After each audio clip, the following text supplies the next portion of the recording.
जम्मू कश्मीर विधानसभा चुनावों के बाद यहां पर नेशनल कॉन्फ्रेंस और कांग्रेस गठबंधन की सरकार है।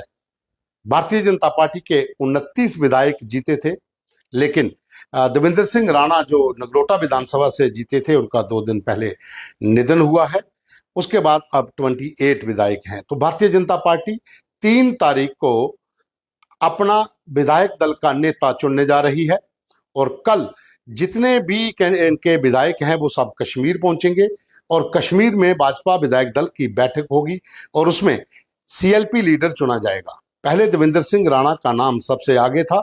लेकिन उनके निधन के बाद अब नए नाम की ओर चर्चा हो रही है। भारतीय जनता पार्टी की ओर से प्रहलाद जोशी जो केंद्रीय मंत्री हैं और जम्मू कश्मीर में भाजपा के जो प्रभारी थे तरुण चुग, इन दोनों को यहां पर नियुक्त किया गया है कि वो सीएलपी लीडर चुने। गौरतलब है कि जम्मू कश्मीर विधानसभा चुनावों में भारतीय जनता पार्टी ने जम्मू संभाग के भीतर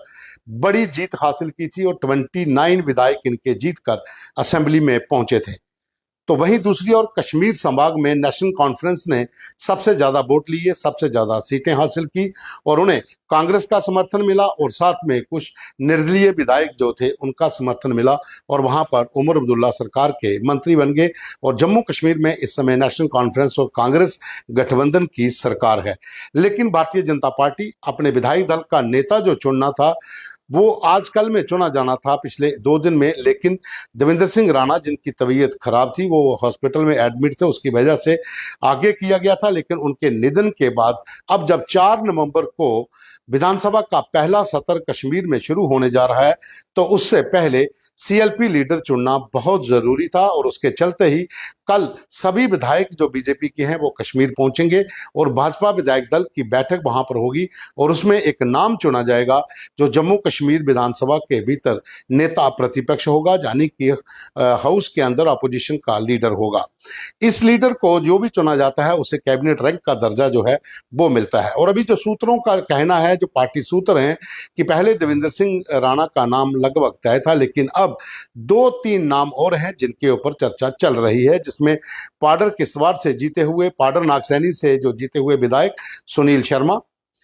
सुरजीत सिंह सलाथिया जो सांबा से विधायक जीते हुए हैं, श्यामलाल शर्मा जो जम्मू नॉर्थ से विधायक जीते हुए हैं। तो 3 नाम जो हैं इस समय आगे चल रहे हैं और ऐसा भी बताया जा रहा है कि जो सीएलपी लीडर चुना जाएगा उसमें अभी फाइनल नाम किसी का नहीं है। जी, हम सोर्स के जरिए बता रहे हैं, जो पार्टी सूत्रों का कहना है कि देवेंद्र सिंह राणा के निधन के बाद 3-4 नाम जो हैं वो अब सामने आए हैं, जिसमें सतीश शर्मा जो बिलावर के हैं उनका नाम भी उसमें शामिल है। लेकिन अब पार्टी तय करेगी कश्मीर में जो भाजपा विधायक दल की बैठक रविवार को होने जा रही है उसमें जो है नेता चुना जाएगा, क्योंकि कल सभी विधायक जो हैं कश्मीर पहुंचेंगे, क्योंकि 4 नवंबर को विधानसभा का सत्र शुरू होने जा रहा है। जम्मू कश्मीर विधानसभा चुनावों के दौरान जिस समय जम्मू में डोगरा सीएम की बात हुई थी और यहां पर जिस तरीके से भारतीय जनता पार्टी ने एक स्ट्रैटेजी के तहत चुनाव लड़ा था, उसके चलते ये कयास लगाए जा रहे थे कि रजौरी पुंछ से भारतीय जनता पार्टी 3 से 4 सीटें जो हैं वो जीतेगी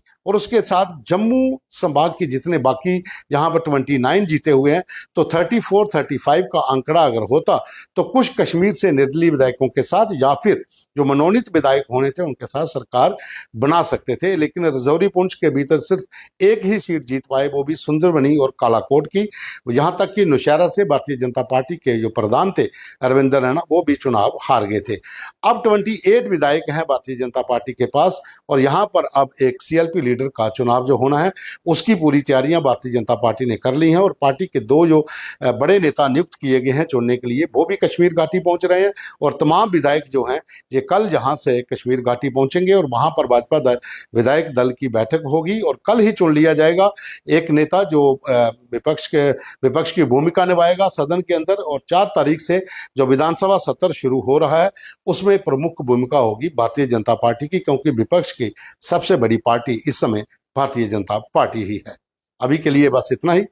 एक और अपडेट को लेकर फिर हाजिर होंगे। धन्यवाद।